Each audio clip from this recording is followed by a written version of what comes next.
Hi, I'm Dave Crane, and I want to share with you some insights about becoming an industry icon. And it's based on watching a documentary yesterday called The Marx Brothers. Now,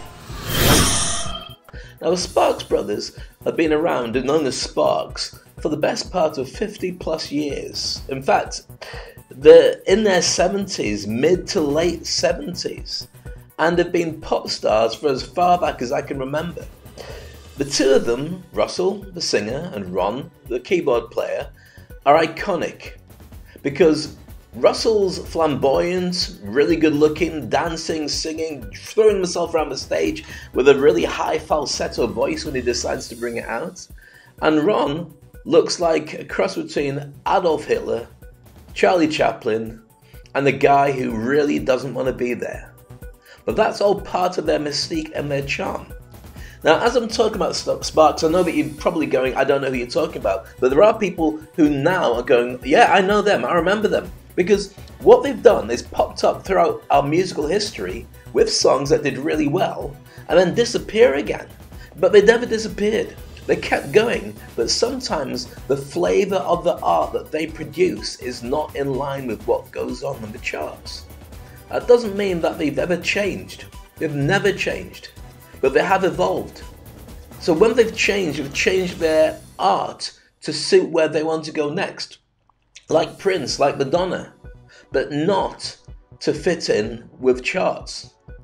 So why is that relevant? Well, most bands tend to last 5 to 10 years if they've done really well. 3 albums, a painful fourth, and a greatest hits is your average band that's done really well, and then they go on tour, many cases with that one big hit and some also songs that you go, okay. Sparks have had 25 albums and over 300 songs. Now, you might not remember them, but if you Google them, you'll hear them. I'm not going to play them here for obvious copyright reasons, but songs like When Do I Get to Sing My Way and the #1 song in heaven, and This Town Ain't Big Enough for the Both of Us, and Beat the Clock are iconic songs. Now, you may say, no, Dave, I'm not convinced. But here's the thing. You may have heard of Duran Duran or Erasure or the Red Hot Chilli Peppers. These are all bands who look at Sparks as their idols. They learned their craft from watching Sparks on stage. Kraftwerk, who you may know from the 70s, who were like the pioneering electro-pop band. Again, their stuff is so similar to what you hear from Sparks, but Sparks were a glam rock group when they first started off. In fact, they were called Half Nelson, and they changed their name to be like the Sparks Brothers, taken from the Marx Brothers because Half Nelson was producing great stuff, but they thought it might be the name that's not working. Now, as you watch this documentary, and I'd urge you to watch it because it's fascinating for anybody who's going through a challenge right now about who you are, what you do. The thing that they give you as a lesson, and this is why it really spoke to me so much, is pursue your art. And it doesn't matter if you're a musician or an entertainer or a speaker, artist, it doesn't matter. You could be a plumber, you could be an accountant, you could be a graphic designer, you could be a lawyer. But treat it as art and evolve all the time, growing and adding new technology, new stuff. And it sometimes means that people don't get you.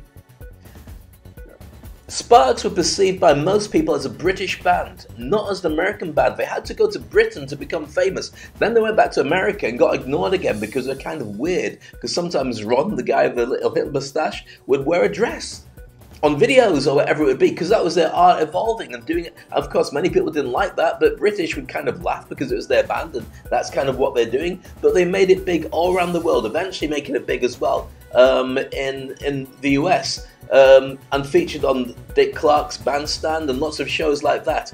They're still going strong. And I would urge you, if you're wanting to spend 2 hours wondering where you go and what you do and why people don't understand it and why you should stick to your guns, this is the documentary for you, the Sparks Brothers. There's one bit in particular that really hit me about the fact that they went for a period of time where obviously grunge was big, 90s or so on, and the music they were doing just didn't fit in with it. So they spent about 6 years of nothing coming in.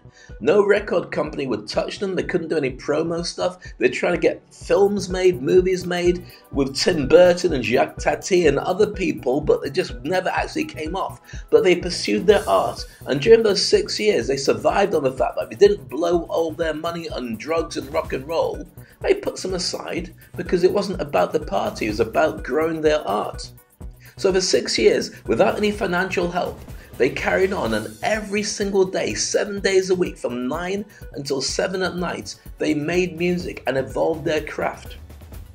They worked with legendary producers like Giorgio Moroder, and that's going way back to the 70s.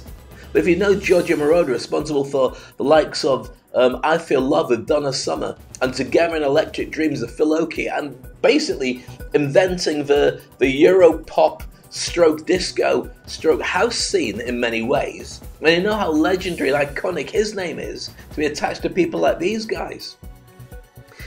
They were chanters when they first started off. When they first started working with Giorgio Moroder, they'd never actually met him. They just said that they're going to work with him to somebody who knew him and said, "Oh, well, I know him really well. Do you want an introduction?" And they went, "Oh, okay." So whoever you are, whatever you're doing, just because it's not working for you right now doesn't mean it's not going to work.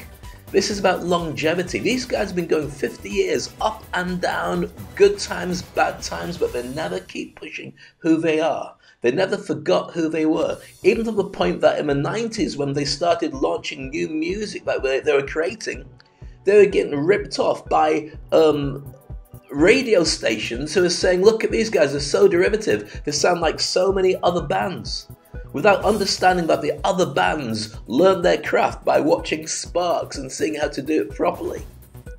So it's available, I think it's available on Netflix, but certainly you might have to look it up for wherever you can get hold of it. But I would urge you, if you remember Sparks, it's a great documentary. It's done by Edgar Wright, responsible for producing and directing, and in fact writing the Cornetto trilogy. So that's with Simon Pegg and Nick Frost. Did you see Shaun of the Dead or Hot Fuzz? Yeah, The End of the World. He's the director of that, and Baby, I can't remember, Baby Run, I think it's called. But anyway, it doesn't matter. The point is, he's a great director. It's a great thing to watch.